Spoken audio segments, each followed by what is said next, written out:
കഴിഞ്ഞ വീഡിയോയിൽ നമ്മൾ സപ്ലൈ ആൻഡ് ഡിമാൻഡിനെ കുറിച്ചാണ് പറഞ്ഞത്. ഇന്ന് നമ്മൾ market capitalization and analysis method ഈ ടോപ്പിക്കാണ് കവർ ചെയ്യുന്നത്. സ്റ്റോക്ക് മാർക്കറ്റിൽ ലിസ്റ്റ് ചെയ്യുന്ന എല്ലാ കമ്പനീസും ഒരേപോലെയാണോ? അതോ ഇതിലും കാറ്റഗറീസ് ഉണ്ടോ? യെസ്, സ്റ്റോക്ക് മാർക്കറ്റ് ലിസ്റ്റ് ചെയ്യുന്ന എല്ലാ കമ്പനീസും അതിന്റെ മാർക്കറ്റ് ക്യാപിറ്റലൈസേഷന്റെ ബേസിസിൽ നമുക്ക് ഡിഫറൻഷിയേറ്റ് ചെയ്യാൻ പറ്റും, അല്ലെങ്കിൽ അതിന്റെ ബേസിസ് ലൈനെ വേറെ കാറ്റഗറീസ് ആയിട്ട് തിരിച്ചിട്ടുണ്ട്. നമുക്ക് ആദ്യം എന്താണ് മാർക്കറ്റ് ക്യാപിറ്റലൈസേഷൻ എന്ന് നോക്കാം. ഷെയർ ഹോൾഡേഴ്സിന്റെ കയ്യിലുള്ള എല്ലാ സ്റ്റോക്സിന്റെയും ടോട്ടലാണ് ആ കമ്പനിയുടെ മാർക്കറ്റ് ക്യാപിറ്റലൈസേഷൻ എന്ന് പറയുന്നത്.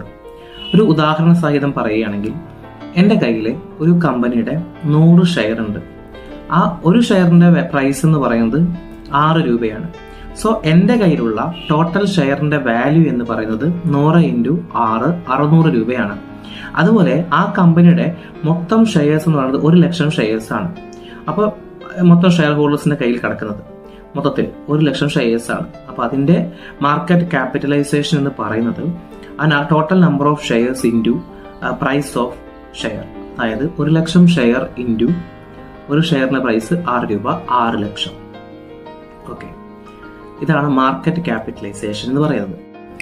ഈ മാർക്കറ്റ് ക്യാപിറ്റലൈസേഷനെ ബേസ് ചെയ്തിട്ട് ഈ കമ്പനികളെ നമുക്ക് 3ആയി തരംതിരിക്കാം.